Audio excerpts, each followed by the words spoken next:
இன்றைக்கி நம்ம profit and loss sums பார்க்குறோம். உங்களுக்கு நான் கண்டென்ட் வந்து இங்கிலீஷில் தான் இருக்குன்னு வீடியோ உள்ளே வந்ததுமே ஸ்கிப் பண்ணிடாதீங்க. கண்டென்ட் இங்கிலீஷில் இருக்குது, நான் உங்களுக்கு தமிழ்லையும் எக்ஸ்பிளைன் பண்ணுவேன். இந்த வீடியோ போத் தமிழ் அண்ட் இங்கிலீஷில் எக்ஸ்பிளைன் பண்ண போகிறேன். வெறும் 5 ஃபார்முலா வச்சு ப்ராஃபிட் அண்ட் லாஸ் எப்படி கேட்டாலும் நம்ம ஆன்சர் பண்ண போகிறோம். ஃபார்முலாஸ் பார்க்கலாம். ஃபஸ்ட்டு ஃபார்முலா, நமக்கு கொஸ்டினில் ப்ராஃபிட் என்ன அப்படின்னு கேட்குறாங்க. செல்லிங் ப்ரைஸ், காஸ்ட் ப்ரைஸ் கொடுத்துட்டாங்க. ஸோ லாபம் என்ன அப்படிங்கிறத கேட்க போகிறாங்க. வாங்கிய விலை, விற்ற விலை அவங்க கொஷினில் கொடுத்துட்டாங்க அப்படின்னா எப்படி கண்டுபிடிக்கலாம் அப்படின்னு பார்த்தீங்கன்னா, ஃபஸ்ட்டு நமக்கு இதான் formula. Profit equal to selling price minus cost price. இதை உட்காந்து நான் மனப்பாடம் பண்ணணுமா அப்படின்னு கேட்டிங்கன்னா தேவையில்லை. இப்போ ஒரு பொருள் வந்து நம்ம 100 ரூபாய்க்கு வாங்குகிறோம். 100 ரூபாய்க்கு வாங்கியாச்சு. இதை நமக்கு வந்து என்ன பண்ணுறோம், 200 ரூபாய்க்கு விற்கிறோம். அப்போ நம்ம எவ்வளோ சேர்த்து விற்றுருக்கோம், 100 ரூபாய் சேர்த்து விற்றுருக்கோம். ஓகேவா? இந்த 100 ரூபாய் அப்படிங்கிறத நமக்கு ப்ராஃபிட், நமக்கு அது எக்ஸ்ட்ராவாக கிடைச்ச அமௌண்ட்டு. 100 ரூபாய்க்கு தான் வாங்கியிருக்கோம், அதை நான் 200 ரூபாய்க்கு விற்றுட்டேன் அப்படின்னா எனக்கு 100 ரூபாய் அதிகமாக கிடைச்சிருக்கு. அப்போ இது ப்ராஃபிட். ஓகேவா? இப்போ இந்த ப்ராஃபிட் ஃபார்முலாவை எப்படி எழுத போகிறோம் அப்படின்னா, எவ்வளோக்கு நம்ம விற்றோம் அப்படிங்கிறது செல்லிங் ப்ரைஸ், எவ்வளோக்கு நம்ம வாங்கணும் அப்படிங்கிறது காஸ்ட் ப்ரைஸ். அப்போ ப்ராஃபிட் நம்ம கண்டுபிடிக்கணும் அப்படின்னா எப்பயுமே பெரிய நம்பர்லேருந்து சின்ன நம்பரை மைனஸ் பண்ணணும். அதாவது நம்ம வாங்கிய விலையிலேருந்து விற்ற விலையை கம்மி பண்ணணும். அப்போ 200லேருந்து 100 கழிச்சோம் அப்படின்னா 100 அப்படின்னு கிடச்சிரும். இந்த 100ங்கிறதா இங்கே நம்ம போட்டிருக்கோம். 100 ரூபாய் அதிகமாச்சா, அப்போ அதுதான் ப்ராஃபிட். கொஞ்சம் சின்ன சம்மாக இருந்துச்சுன்னா ஃபார்முலா போடாமல் டேரெக்டாக அப்படியே மைனஸ் பண்ணி கண்டுபிடிச்சிடலாம். பெரிய பெரிய சம்முக்கு கன்ஃபியூஸ் ஆகாமல் இருக்கணும் அப்படிங்கிறதுக்காக இந்த ஃபார்முலா. அப்போ ப்ராஃபிட்னா என்ன பண்ணியிருக்கோம், வாங்கின விலையை விற்ற விலையோட மைனஸ் பண்ணால் நமக்கு லாபம் கிடச்சிருது. கீழே 2 ஃபார்முலா போட்டிருக்கேன்ல, இந்த இடத்துல 2 ஃபார்முலா போட்டிருக்கேன். இது என்ன அப்படின்னு பார்த்தீங்கன்னா, இதை நான் சொல்கிறேன், இதையும் உட்காந்து மனப்பாடம் பண்ணுங்கிற அவசியம் இல்லை. ஃபஸ்ட்டு ஃபார்முலா நம்ம படிச்சிட்டோம். Profit equal to selling price minus cost ப்ரைஸ்ன்னு படிச்சிட்டோம். இப்போ நமக்கு கேள்வியில் என்ன பண்ணுறாங்க, செல்லிங் ப்ரைஸ் கொடுத்துட்டாங்க, ப்ராஃபிட் கொடுத்துட்டாங்க, காஸ்ட் ப்ரைஸ் என்னன்னு கேட்குறாங்க. இல்லை, காஸ்ட் ப்ரைஸ் கொடுத்துட்றாங்க, ப்ராஃபிட் கொடுத்துட்றாங்க, செல்லிங் ப்ரைஸ் என்ன அப்படின்னு கேட்குறாங்க. இப்படி எப்படி கேட்டாலுமே இந்த ஒரே ஃபார்முலா தான். அதை நான் உங்களுக்கு சொல்கிறேன். இப்போ நமக்கு ப்ராஃபிட் இருக்குது. ப்ராஃபிட்டுக்கு நம்ம ஒரு ஃபார்முலா படித்து வச்சுருக்கோம். செல்லிங் ப்ரைஸ் மைனஸ் காஸ்ட் ப்ரைஸ்னு ஃபார்முலா படிச்சிட்டோம். இப்போ நமக்கு காஸ்ட் ப்ரைஸ் என்னன்னு கேட்குறாங்க. ஆனால் கொஷினில் ப்ராஃபிட் அண்ட் செல்லிங் ப்ரைஸ் இருக்குது அப்படின்னா இங்கே நடுவில் இங்கே மைனஸ்னு ஒரு சிம்பிள் இருக்கா. அப்போ இந்த மைனஸை ப்ளஸ்ஸாக மாற்றணும். அப்போ ஈக்குவல் டுக்கு ஆப்போசிட் சைடில் கொண்டு போகும்போது பாசிட்டிவான காஸ்ட் ப்ரைஸ் கிடச்சிரும். இந்த மைனஸுங்கிறது பாசிட்டிவாக சேஞ்ச் ஆகி காஸ்ட் ப்ரைஸ் கிடச்சிரும். ஈக்குவல் டு அப்படியே வச்சுக்கலாம். காஸ்ட் ப்ரைஸ் நமக்கு வாங்கிய விலை அந்த பக்கம் போயிடுச்சு. இப்போ லாபத்தை இந்த பக்கம் மாற்றலாம். அப்போ என்ன பண்ணணும், ஏற்கனவே நமக்கு செல்லிங் ப்ரைஸ் இருக்குது, அப்படியே எழுதிக்கலாம். நம்ம விற்ற விலையை அப்படியே எழுதிக்கிட்டு இந்த ப்ராஃபிட்டுங்கிறது இந்த பக்கம் சேஞ்ச் ஆகும்போது மைனஸாக மாறிடும். பாசிட்டிவில் இருக்குது, மாறும்போது மைனஸாக மாறிடும். அப்போ மைனஸ் ப்ராஃபிட். புரிஞ்சதை எப்படி போட்டிருக்கேன்னு? காஸ்ட் ப்ரைஸ் மைனஸில் இருக்குது. அப்போ காஸ்ட் ப்ரைஸை ஈக்குவல் டு அந்த பக்கம் கொண்டு போகும்போது அது வந்து பாசிட்டிவாக மாறிடும். நெகட்டிவில் இருக்கிறது பாசிட்டிவாக மாறிடும். பாசிட்டிவாக இருக்க ப்ராஃபிட் வந்து நெகட்டிவாக மாறிடும். அப்போ காஸ்ட் ப்ரைஸ் கண்டுபிடிக்க சொல்கிறாங்க அப்படின்னா செல்லிங் ப்ரைஸ் மைனஸ் ப்ராஃபிட். இதை உட்காந்து விடிய படிச்சுட்டு இருப்பாங்க. Cost price equal to selling price minus profit. தேவையே இல்லை, ஒரே ஃபார்முலா தான் படிச்சிருக்கோம். Profit equal to selling price minus cost price. இந்த ஒரே ஃபார்முலா வச்சு 3 சம நம்ம போட்டுடலாம். ப்ராஃபிட் கேட்டாலும் போட்டுடலாம், செல்லிங் ப்ரைஸ் கேட்டாலும் போட்டுடலாம், காஸ்ட் ப்ரைஸ் கேட்டாலும் போட்டுடலாம், லாபம் கேட்டாலும் போடலாம், விற்ற விலை வாங்கிய விலை எது கேட்டாலும் ஈஸியாக போட முடியும். இப்போ நான் இந்த ஃபார்முலா இங்கே எழுதியிருக்கேன்ல, செல்லிங் ப்ரைஸ் மைனஸ் ப்ராஃபிட், இது எப்படி வந்தது, இங்கே இருக்கிற செல்லிங் ப்ரைஸ் மைனஸ் ப்ராஃபிட்டுங்கிறது எப்படி வந்துச்சு அப்படின்னு நான் சொல்லிட்டேன் உங்களுக்கு. நெக்ஸ்ட் இங்கே இருக்கிற ப்ராஃபிட் ப்ளஸ் காஸ்ட் ப்ரைஸ் எப்படி வந்துச்சுன்னா அதே ஃபார்முலா தான். Profit equal to selling price minus cost price, அதே ஃபார்முலா தான். இது நம்ம என்ன பண்ண போகிறோம், செல்லிங் ப்ரைஸ் என்னன்னு கேட்குறாங்க அப்படின்னா ஒன்றும் இல்லை, இந்த பக்கம் மைனஸில் இருக்கா, இது இந்த பக்கம் கொண்டு போகும்போது ப்ளஸ் ஆயிருமா. அப்போ ஈக்குவல் டுக்கு இந்த பக்கம் இருக்க செல்லிங் ப்ரைஸை நம்ம அப்படியே வச்சுக்கலாம். ஏன்னா இது வந்து பாசிட்டிவில் தான் இருக்குது. அப்படியே இந்த செல்லிங் ப்ரைஸ் இருக்கட்டும், நம்ம விற்ற விலை அப்படியே இருக்கட்டும், வாங்கிய விலையை மட்டும் மாற்றுறோம். அப்போ மாற்றிட்டோம்னா என்ன கிடைக்கும், ப்ராஃபிட் மைனஸ் காஸ்ட் ப்ரைஸ்ன்னு கிடைக்குமா. வந்துருச்சா, ப்ராஃபிட் ப்ளஸ் காஸ்ட் ப்ரைஸ். ஏன்னா இங்கே மைனஸில் இருக்குது, மாறும்போது ப்ளஸ் காஸ்ட் ப்ரைஸ். இங்கே போட்ட ஃபார்முலா இப்போ நமக்கு கிடச்சிருச்சு. இங்கே மைனஸில் இருக்க காஸ்ட் ப்ரைஸை மாற்றும் போது ப்ளஸ்ன்னு ஆயிரும். ப்ராஃபிட் அங்கேயே தான் இருக்குது, இது மட்டும் ப்ளஸ் காஸ்ட் ப்ரைஸ் ஆயிடுச்சு. செல்லிங் ப்ரைஸ் நமக்கு அங்கேயே இருக்குது. அப்போ நமக்கு விற்ற விலை என்னன்னு கேள்வி கேட்டாங்கன்னா லாபம் கூட்டல் வாங்கிய விலை, ப்ராஃபிட் ப்ளஸ் காஸ்ட் ப்ரைஸ். ஒரே ஃபார்முலா படித்து அதில் நம்ம என்ன கேட்டாலும் போட்டுடுறோம். ப்ராஃபிட்டுங்கிறது என்ன நமக்கு, இதையும் நம்ம மனப்பாடம் பண்ணலை. ரூபாயிலேருந்து 100 ரூபாயை கழிச்சா அதுதான் அந்த 100 ரூபாங்கிறது தான் ப்ராஃபிட்டுங்கிறதான் படித்து வச்சுருக்கோம். அப்போ ஒரு ஃபார்முலா படிச்சுட்டோம், அதை வச்சு 3 சம் போட்டோம். இப்போ அடுத்த ஃபார்முலா போகிறோம். லாஸ் வந்து கேட்குறாங்க. இவ்வளோ நேரம் ப்ராஃபிட் பார்த்தோமா, இப்போ லாஸ் அப்படின்னா என்னன்னு கேட்குறாங்க. அதுக்கு நம்ம என்ன பண்ணணும்? லாஸ்னால் நான் ஒரு விலைக்கு வாங்கியிருக்கேன், நான் வாங்கும் போதே அது வந்து எனக்கு 150 ரூபா, ஆனால் அதை நான் என்ன பண்ணிட்டேன், 100 ரூபாய்க்கு விற்றுட்டேன். வாங்கும் போது 150 ரூபாய்க்கு வாங்கிட்டேன், இதான் வந்து வாங்கிய விலை காஸ்ட் ப்ரைஸ். விற்கும் போது செல்லிங் ப்ரைஸ் என்ன பண்ணிட்டேன், 100 ரூபாய்க்கு விற்றுட்டேன். அப்போ இது ரெண்டையும் நம்ம வந்து என்ன பண்ணுறோம், cost price minus selling price. ஏன்னா காஸ்ட் ப்ரைஸ் தான் இங்கே பெருசாக இருக்குது, செல்லிங் ப்ரைஸுங்கிறது சின்ன அமௌண்ட்டாக இருக்குது. அப்போ cost price minus selling price பண்ணால் நமக்கு -15 கிடைக்குமா? ஏன்னா 50 ரூபா எனக்கு என்ன ஆயிடுச்சு, நட்டம் ஆயிடுச்சு, லாஸ் ஆயிடுச்சு. அப்போ +50 இல்லை -50, அதான் நமக்கு லாஸோட ஃபார்முலா.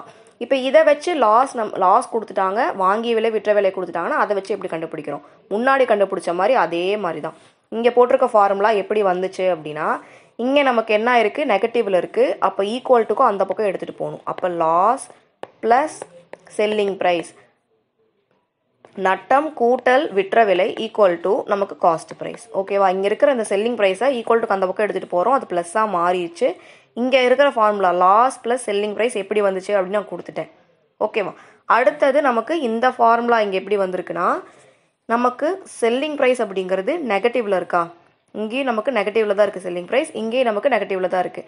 ஸோ நமக்கு வந்து இங்கே என்ன கண்டுபிடிக்க போகிறோம், செல்லிங் ப்ரைஸ் கண்டுபிடிக்க போகிறோம்.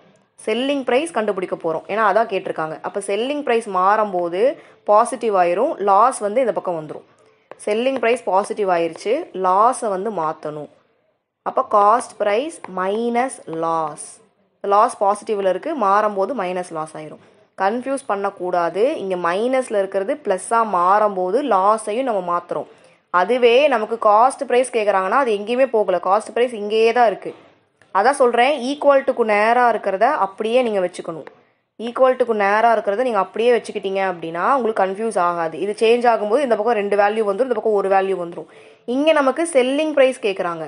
அப்போ செல்லிங் ப்ரைஸ் இந்த பக்கம் போகும்போது பாசிட்டிவாக மாறுதா, செல்லிங் ப்ரைஸ் தானே கொஷனில் கேட்டிருக்காங்க. அப்போ அதுக்கு ஆப்போசிட்டில் என்ன ஆகணும், 2 வேல்யூ இருக்கணும். எப்பயுமே கேட்டிருக்கிறதுக்கு ஆப்போசிட்டில் 2 வேல்யூ இருக்கணும். நீங்கள் எப்படி அப்ளை பண்ணலாம் அப்படிங்கிறத நான் உங்களுக்கு சொல்லி கொடுத்துட்ருக்கேன். ப்ராஃபிட் கேட்டால் எவ்வளோக்கு வாங்கியிருக்கோமோ அதை விட அதிகமாக வச்சு விற்றா அது ப்ராஃபிட், நமக்கு லாபம் கிடைக்கும். எவ்வளோ வாங்கியிருக்கோமோ அதை விட கம்மி அமௌண்ட்டுக்கு விற்றா நமக்கு நட்டம் கிடைக்கும். 2 ஃபார்முலா தான், ப்ராஃபிட்டுக்கும் லாஸுக்கும் படிச்சிருக்கோம். அதை வச்சு இப்போ வரைக்கும் 6 சம் நம்மளால் போட முடியும். அடுத்தது 3வது ஃபார்முலா பார்க்குறோம். இப்போ நமக்கு ப்ராஃபிட் பர்சன்டேஜ் என்னன்னு கேட்குறாங்க. ப்ராஃபிட் எவ்வளோன்னு கொடுத்துட்டாங்க, காஸ்ட் ப்ரைஸ் எவ்வளோன்னு கொடுத்துட்டாங்க, ப்ராஃபிட்டோட பர்சன்டேஜ் எவ்வளோன்னு கேட்குறாங்க. ப்ராஃபிட் பர்சன்டேஜ் கண்டுபிடிக்கிறதுக்கு நம்ம கொடுத்துருக்க ப்ராஃபிட்டோட 100 வந்து நம்ம மல்டிப்ளை பண்ணிவிட்டு அது கூட காஸ்ட் ப்ரைஸை டிவைட் பண்ண போகிறோம். அப்போ ப்ராஃபிட் எவ்வளோ நமக்கு ப்ராஃபிட் கிடச்சிருக்கோ அது கூட 100 மல்டிப்ளை பண்ணுறோம். கீழே வந்து நமக்கு வாங்கிய விலை காஸ்ட் ப்ரைஸ் எவ்வளோ அப்படிங்கிறத டிவைட் பண்ணுறோம். ஓகேவா? அப்போ வந்து இதான் நமக்கு ப்ராஃபிட் பர்சன்டேஜ். லாஸ் பர்சன்டேஜ்னால் ஒன்றுமே இல்லை, கொடுத்துருக்க லாஸை நம்ம வந்து 100ஆல் மல்டிப்ளை பண்ணி கீழே காஸ்ட் ப்ரைஸ் போடுறோம். ரெண்டுக்குமே கீழே காஸ்ட் ப்ரைஸ் தான் போடுறோம். இதையும் மனப்பாடம் பண்ணுங்கிற அவசியம் இல்லை. ப்ராஃபிட் கேட்டிருக்காங்கன்னா எவ்வளோ ப்ராஃபிட் நமக்கு வந்திருக்கோ அதோட, ஏன்னா இங்கே கேட்குறது என்ன, பர்சன்டேஜ். அப்போ பர்சன்டேஜ்னால் என்ன பண்ணுறோம், ஈக்குவல்ட்டுக்கு இந்த பக்கம் இன்டூ 100 போடுறோம். பர்சன்டேஜ் கேட்கறதுனால இன்டூ 100 பண்ணி நம்ம காஸ்ட் ப்ரைஸ் கொடுத்துருப்பாங்க அதோட டிவைட் பண்ணுறோம். லாஸுக்கும் அதே தான். ஓகேவா? 3rd ஃபார்முலா புரிஞ்சுதா? அடுத்து 4th ஃபார்முலா போகிறோம். இப்போ நமக்கு பர்சன்டேஜ் என்னன்னு கொடுத்துட்டாங்க. ஃபஸ்ட்டு பர்சன்டேஜ் என்னன்னு கேட்டாங்க. இப்போ நமக்கு பர்சன்டேஜ் கொடுத்துட்டாங்க, அதே மாதிரி காஸ்ட் ப்ரைஸும் கொடுத்துட்றாங்க. இப்போ நமக்கு வந்து செல்லிங் ப்ரைஸ் என்ன அப்படின்னு கண்டுபிடிக்கணும். இது என்ன பண்ண போகிறோன்னா, செல்லிங் ப்ரைஸ் கண்டுபிடிக்கிறதுக்கு இந்த காஸ்ட் ப்ரைஸை முன்னாடி நம்ம பர்சன்டேஜ் கண்டுபிடிக்க டிவைட் பண்ணோமா, இப்போ நம்ம வந்து மல்டிப்ளை பண்ண போகிறோம். Cost price multiply 1 + profit divided by 100. இந்த 100 எப்படி வந்ததுன்னா, நமக்கு ப்ராஃபிட்டுக்கு பர்சன்டேஜ் கேள்வியில் கொடுத்துட்டாங்க. பர்சன்டேஜ்னால் என்ன, டிவைடட் பை 100. அப்போ இங்கே ஒரு வேல்யூ கொடுத்துருக்காங்க, 200ன்னு கொடுத்துருக்காங்க. 200% ப்ராஃபிட் அப்படின்னா இந்த பர்சன்டேஜுக்கு என்ன அர்த்தம், டிவைடட் பை 100. அப்போ 200/100 அப்படிங்கிறது தான் ப்ராஃபிட் பை 100 அப்படிங்கிறது. இந்த ப்ராஃபிட் பர்சன்டேஜுங்கிறது தான் ப்ராஃபிட் பை 100. இதோட 1 வந்து ஆட் பண்ணுறோம். 1 + ப்ராஃபிட் பை 100. நமக்கு காஸ்ட் ப்ரைஸும் கொடுத்துருக்காங்களா சம்மில், அதை நம்ம அப்படியே விட முடியாது. அப்போ காஸ்ட் ப்ரைஸோட மல்டிப்ளை பண்ணிக்கிறோம். இவ்வளோ தான். செல்லிங் ப்ரைஸ் கேட்டால் இப்படி தான் நம்ம பண்ணணும். நெக்ஸ்ட்டு இதே மாதிரி காஸ்ட் ப்ரைஸ் கேட்டுறாங்க, நமக்கு வந்து ப்ராஃபிட் பர்சன்டேஜ் கொடுத்துட்றாங்க, செல்லிங் ப்ரைஸ் கொடுத்துட்றாங்கன்னா அதே ப்ரொசீஜர் தான். ஆனால் இங்கே என்ன சேஞ்ச் ஆகும் அப்படின்னா, காஸ்ட் ப்ரைஸை விட செல்லிங் ப்ரைஸ் வந்து அதிகமாக இருக்கணுமா, அப்போ இது வந்து நமக்கு இதே பிளேஸில் தான் இருக்கும். காஸ்ட் ப்ரைஸ் என்னன்னு கேட்டிருக்காங்க. அப்போ இந்த ஹோலாக 1 + ப்ராஃபிட் பை 100 இங்கே டிவிஷனில் போட்டுறணும். செல்லிங் ப்ரைஸுக்கு டிவிஷனில் போட்டுறணும். காஸ்ட் ப்ரைஸ் என்னன்னு கேட்குறாங்க, ப்ராஃபிட் பர்சன்டேஜ் கொடுத்துட்டாங்க அப்படின்னா இந்த ஃபார்முலா தான் நம்ம படித்து வைக்கணும். இந்த ஃபார்முலா தான் நம்ம படித்து வச்சுருக்கோம். இந்த ஃபார்முலா என்ன பண்ணிடுறோம், காஸ்ட் ப்ரைஸ் அங்கேயே இருக்குது.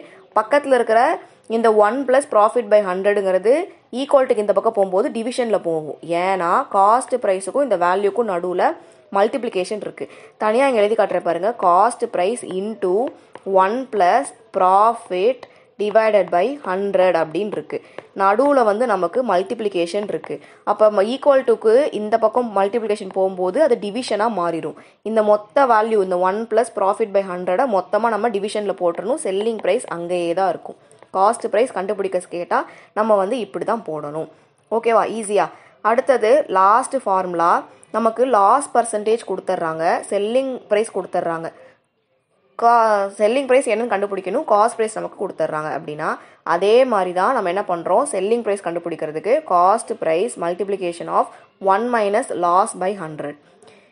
இதுவே நமக்கு காஸ்ட் ப்ரைஸ் கண்டுபிடிக்க சொல்கிறாங்கன்னா காஸ்ட் ப்ரைஸ் ஈக்குவல் டு இந்த பக்கம் இப்படியே இருக்கட்டும். மல்டிப்ளிகேஷனில் இருக்கிற இந்த வேல்யூ, இந்த என்டையர் வேல்யூ வந்து அந்த பக்கம் போகும்போது டிவிஷனில் போயிடும். இதான் வந்து கடைசி. ஓகேவா, 5 ஃபார்முலா சிம்பிளாக போட்டாச்சு. எகெயின் நான் ஃபஸ்ட்லேருந்து உங்களுக்கு ஒரு ஓவர்வியூ இங்கே கொடுத்துட்றேன். லாஸ்ட்டாக ஒரு ஓவர்வியூ கொடுத்துட்றேன். ஃபஸ்ட்டு நம்ம வந்து ப்ராஃபிட் கண்டுபிடிச்சோமா, ப்ராஃபிட்டுங்கிறது என்ன, நமக்கு செல்லிங் ப்ரைஸ் எவ்வளோ வாங்கியிருக்கோம் அதோடு நம்ம வாங்கியவில்லை. காஸ்ட் ப்ரைஸை நம்ம மைனஸ் பண்ணால் நமக்கு ப்ராஃபிட் கிடச்சிரும். லாஸ் அப்படிங்கிறது என்ன, அப்படியே மாற்றி போடணும். காஸ்ட் ப்ரைஸ் தான் அதிகமாக இருக்கும், செல்லிங் ப்ரைஸ் வந்து கம்மியாக இருக்கும். ப்ராஃபிட் பர்சன்டேஜ் கேட்டால் என்ன பண்ண போகிறோம், profit multiplication of 100 divided by cost price அப்படின்னு போடுறோம். அதுவே நமக்கு லாஸ் பர்சன்டேஜ் கேட்குறாங்க அப்படின்னா loss multiplication of 100 divided by cost price அப்படின்னு போடுறோம். இப்போ நமக்கு இந்த இடத்துல செல்லிங் ப்ரைஸ் கேட்டுடுறாங்கன்னா என்ன பண்ணுறோம், காஸ்ட் ப்ரைஸோட 1 + ப்ராஃபிட் பை 100 அப்படிங்கிறத டோட்டலாக பண்ணுறோம். இதுவே நமக்கு செல்லிங் ப்ரைஸ் கேட்குறாங்கன்னா இது இங்கே டிவிஷனில் போயிடும். அதே தான் நமக்கு லாஸுக்கும் செல்லிங் ப்ரைஸ் இருக்குது, காஸ்ட் ப்ரைஸ் இருக்குது. லாஸுக்கு வந்து 1 - லாஸ் பை 100. ஓகேவா, இவ்வளோ தான் ஓவராலாக. ரொம்ப ரொம்ப சிம்பிள். 5 ஃபார்முலா தான். ஒரு ஃபார்முலா, 2, 3, 4, இந்த 5 ஃபார்முலா வச்சு என்டையர் நம்ம ப்ராஃபிட் அண்ட் லாஸை கம்ப்ளீட் பண்ணிட்டோம். இந்த வீடியோ ஃபுல்லாக பார்த்ததுக்கு தேங்க்யூ. சேனலை சப்ஸ்கிரைப் பண்ணிக்கோங்க, டெலகிராம் குரூப்பில் ஜாயின் பண்ணிக்கோங்க, ஃப்ரெண்ட்ஸுக்கும் ஷேர் பண்ணுங்கள். ஏதாவது டவுட் இருந்தால் நீங்கள் என்ன கேட்கலாம். Myself Harsha. Welcome to Harsha TNPSC class. இந்த வீடியோ ஃபுல்லாக பார்த்ததுக்கு தேங்க்யூ.